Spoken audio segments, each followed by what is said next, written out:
大家好，我哋一齊嚟睇下今條片嘅標題：緊急，美軍阿帕奇遭擊落，特朗普空襲報復伊朗。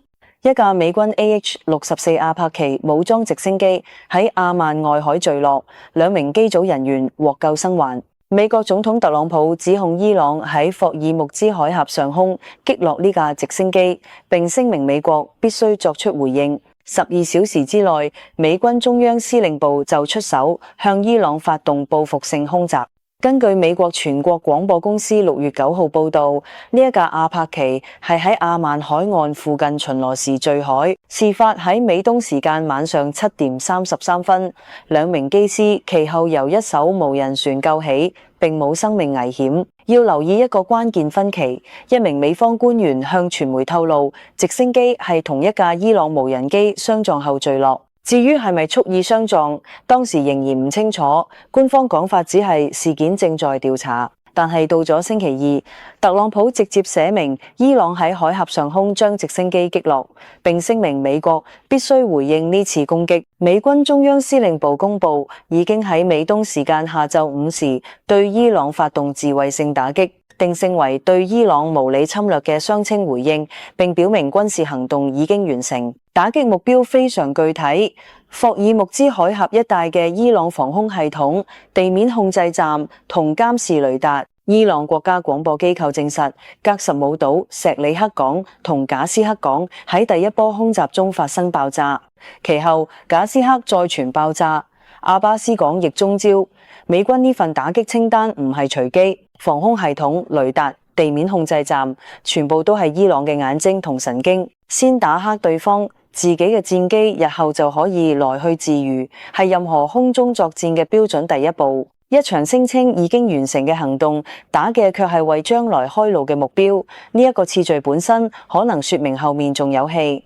伊朗外長阿拉格齊嘅回應同樣強硬，佢表明伊朗境內附近嘅外國軍隊時刻處於危險之中，並承諾對美軍新一輪空襲作出回應，明言伊朗武裝部隊唔會令任何攻擊或威脅得唔到回應。睇下呢一個語氣唔係外交辭令，而係預告，當一方話自己嘅還擊係相稱回應，另一方話絕不放過，雙方其實都已經將下一步升級預先寫入今日嘅聲明入面。問題核心係呢一場衝突真正嘅炸藥庫從來唔係一架直升機，而係霍爾木茲海峽呢一條全球能源咽喉。全球大約1/5石油供應，每日都要經過呢條最窄處只有約30公里嘅水道。全世界每5桶海運石油就有1桶要由伊朗嘅炮口底下穿過去，而呢條水道根本冇可行替代路線。只要伊朗封鎖，或者甚至只係令航運保險公司覺得有風險，根本唔使真係擊沉一艘船，油價就會即時跳升。市場買賣嘅從來唔係事實，而係恐懼。類似劇本，世界並唔係第一次經歷。1973年，阿拉伯石油輸出國因中東戰爭實施禁運，油價喺短短幾個月內暴漲約4倍。直接觸發西方世界滯脹，經濟停滯同通脹同時發生。美國股市喺1973至74年腰斬。嗰一次，能源唔再只係一種商品，而變成一件武器。產油國發現，原來唔使出兵，單係擰緊油喉就足以令對手經濟陷入衰退。今日嘅霍爾木茲危機本質完全一樣。當一條海峽可以被當成籌碼，石油價格就唔再由供求決定，而係由炮火決定。不過真正值得玩味嘅係，喺呢一場博弈入面，受傷最重嘅未必係開火雙方。美國本身係石油淨出口國，油價上升佢反而有得賺，國內頁岩油商更加會偷笑。真正捱打嘅係高度依賴中東石油嘅亞洲入口國。中國接近一半進口原油要經霍爾木茲海峽，印度依賴程度同樣驚人。美伊喺波斯灣對轟，最先肉痛嘅卻係北京同新德里。美軍中央司令部將呢次空襲定性為相稱回應，並強調行動已經完成，但一場聲稱已經結束嘅行動打嘅卻係雷達、防空同地面控制站呢啲為將來開路嘅目標。呢兩句話本身就有矛盾。所謂已經完成，更似係講俾國際社會聽嘅下台階。往後幾日有3樣嘢值得緊盯。第一，航運保險嘅戰爭風險附加費，保費一跳就等於市場已經實實在在為封鎖定價，比任何官員口頭警告都可信。第二，經過海峽嘅郵輪數量船一少，供應收緊就係事實，唔再只係恐慌情緒。第三，伊朗會唔會將報復由口頭升級為實際航道騷擾，例如扣船、布雷或者出動快艇？呢3個指標，任何一個亮起紅燈，都比雙方聲明更加誠實。聲明可以講漂亮說話，可以互相指責。但保費同船數唔會講大話，係市場用真金白銀投下嘅票。睇清楚呢3個信號，就唔會被任何一方宣傳牽住走。好嘅，呢條片播報完畢，鍾意嘅話記得 like 同 share， 我哋下次見。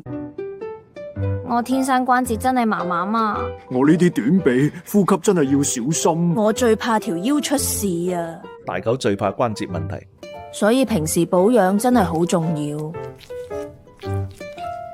今日總共係6880蚊。6880？主人，我下個月食平啲都得。6880，我聽得明噶。我主人平時連罐罐都要等特價。我突然覺得自己好健康。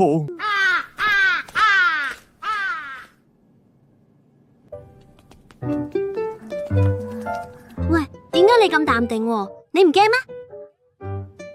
我今日唔係睇病，吓？我只係嚟做基本檢查。我主人知貓狗要細心照顧，所以平時有俾我食保健品做保養。即係平時保養好啲，主人就少啲銀包大出血。定期檢查照做，平時照顧做足，主人自然安心好多。難怪你嘅毛髮都閃閃發光。下一位，基本檢查。保養呢啲嘢唔好等到出事先做。我都想食保健品。好味道我每日都想食，我食得開心，主人就放心。健康保養由每日一條開始。My Pet Doctor 日常守護你嘅毛孩，帶嚟美味又安心嘅呵護。咁優質又咁抵嘅產品，梗係快啲嚟俏貓貓生活百貨度買啦！